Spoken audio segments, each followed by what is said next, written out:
The senator from Middlesex, Senator Lewis. Thank you, Madam President.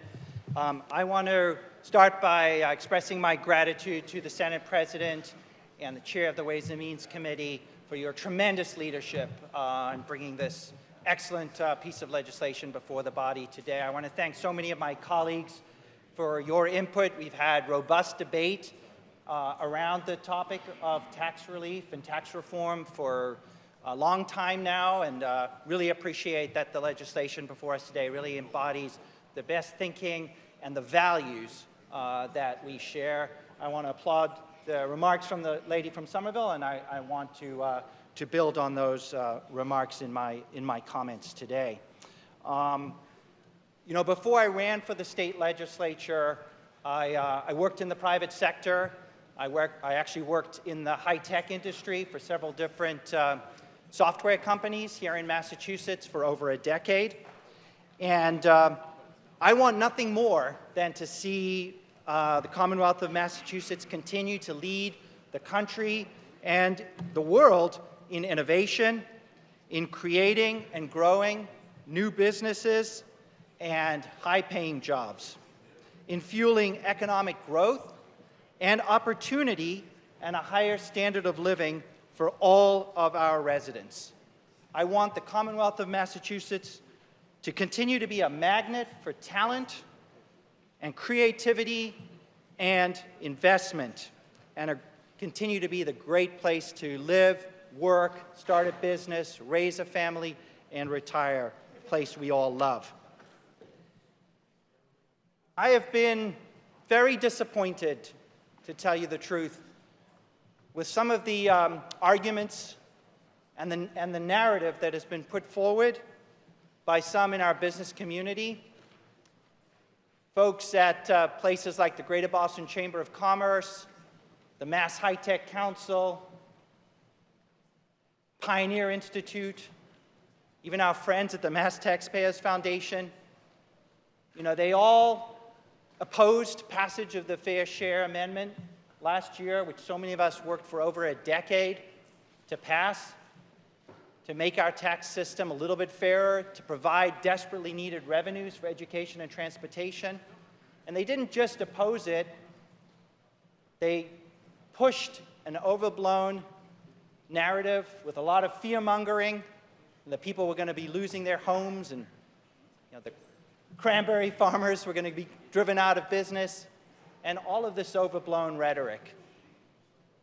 And so I don't mind having an active debate on tax policy, and I didn't mind having voices, in opposition to that policy and having a, vigorous debate, but using arguments that were really, at best, overblown, and at worst, just simply untrue, did not contribute, in my opinion, to a productive debate. And I think actually has contributed to part of the false narrative that is continuing to be pushed. And that since the passage of the Fair Share Amendment, which the voters approved last November, those folks who opposed it have continued to push the same false narrative that the problem we have in Massachusetts is that high taxes are driving people out of the state. And that's preventing business investment and job growth. So one of the sources of data that they cite is the U.S. Census data about out-migration from the state since 2020. Well, you might be interested to know that the United States Census also tracks and reports on why people say they moved. So why do they say that they move? There are three primary reasons. Cost of housing. I suspect that won't come as a surprise to anyone in this chamber or following our debate. Second, desire to reunite with family members. Right, we all totally understand that.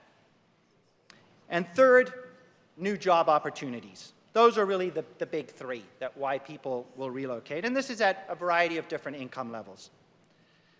This census data, so taxes aren't even mentioned as a factor. There's a small other category, there's a bunch of things, and then another category, maybe taxes are in that other category, but it doesn't even merit being singled out as a specific significant driver of why people choose to relocate.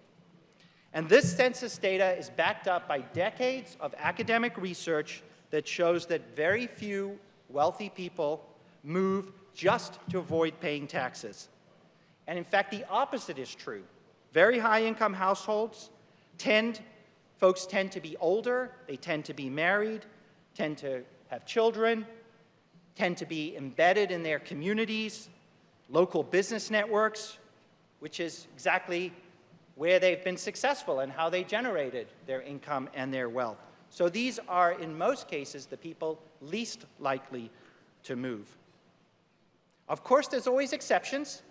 Maybe there were people who, again, were planning to move for a warmer climate or new opportunities or because of family, and maybe occasionally tax policies might come into play. But again, those are the edge cases, not the general situation.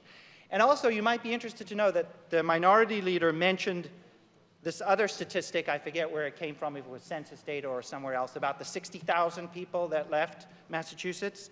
And he has repeated several times that 15,000 of those, went to Florida, and then you've said several times that another 15,000 went to New Hampshire, and I believe those numbers may be true. But what wasn't mentioned is that the other 30,000 went to places like Connecticut, New York, New Jersey, Rhode Island, basically other states that are similar to Massachusetts in terms of their tax policy.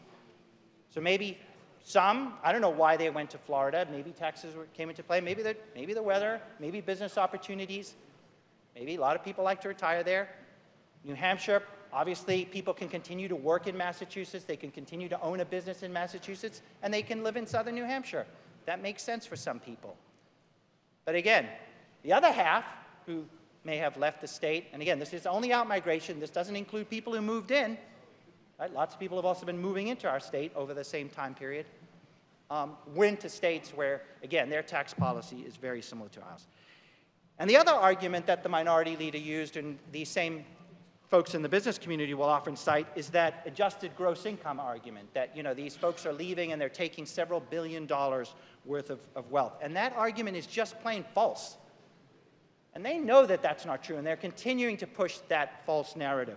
I want to read you a quote from a gentleman named Lyman Stone, who's a tax analyst who actually, in the past, has worked at the Tax Foundation, which is certainly no bastion of liberal tax policies.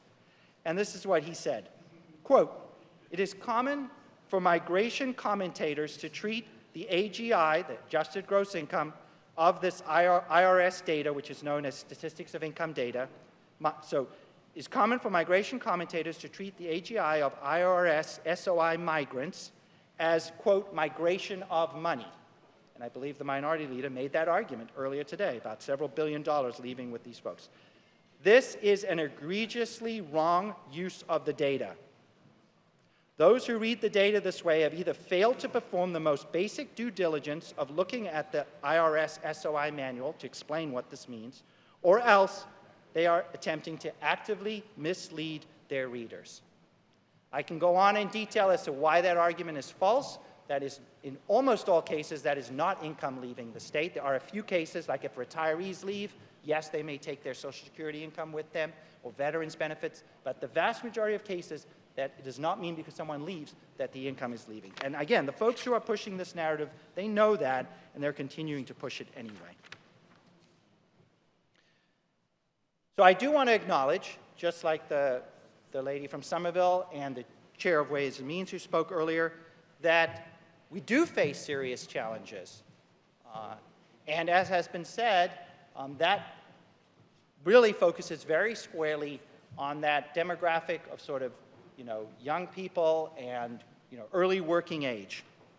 Too many of our young people are graduating from our excellent public and private colleges, and then they cannot afford to stay in the Commonwealth because of their crushing student debt burden, their high housing costs that they're facing in many parts of the state, and our public transportation system that's not serving their needs. Too many of our low and middle income working families, love Massachusetts. Many of these are folks who grew up here, and they want to continue raising their children in the state, but they are struggling due to the very high child care costs, health care costs, housing again, and other living expenses. And too many of our seniors who have lived and worked in Massachusetts for decades, their whole life, and they want to retire here, are wondering if they will be able to do so with basic financial security and dignity. Pursuing solutions to these real challenges, that's what we need to focus on. That's what this piece of legislation squarely focuses on. Not getting distracted by false arguments that we need to cut taxes and include tax breaks for those who don't need them, and distract us and divert desperately needed revenue away from where we really need to focus it on in terms of making Massachusetts more affordable for those who are struggling. This bill, as has been said, includes a variety of smart, targeted, sustainable tax breaks that will help young people who are just starting out their careers. It will help working families to continue to thrive here, and it will help our seniors to continue to retire and live here with dignity. And it will make Massachusetts more affordable for them, and by strengthening and by growing our workforce, it will bolster our employers, our state's economy, and our state's competitiveness. This is how we improve our state's competitiveness. It is through bolstering our state's workforce, through continuing to nurture and attract and retain talent. That's what makes us successful. It's the smart, creative, driven, ambitious people that we grow in the state, that we attract to the state, continuing to enable them to live here, to realize their dreams here. That will make our employers successful. That will provide them the employees and the talent that they need, and our economy and our state will thrive. So I hope we will again vote overwhelmingly to support the bill today, and I hope also we will vote down resoundingly any amendments that seek to provide unnecessary, unwise, and unjust tax breaks that would flow disproportionately to wealthy households and large, profitable corporations. Thank you, Madam President.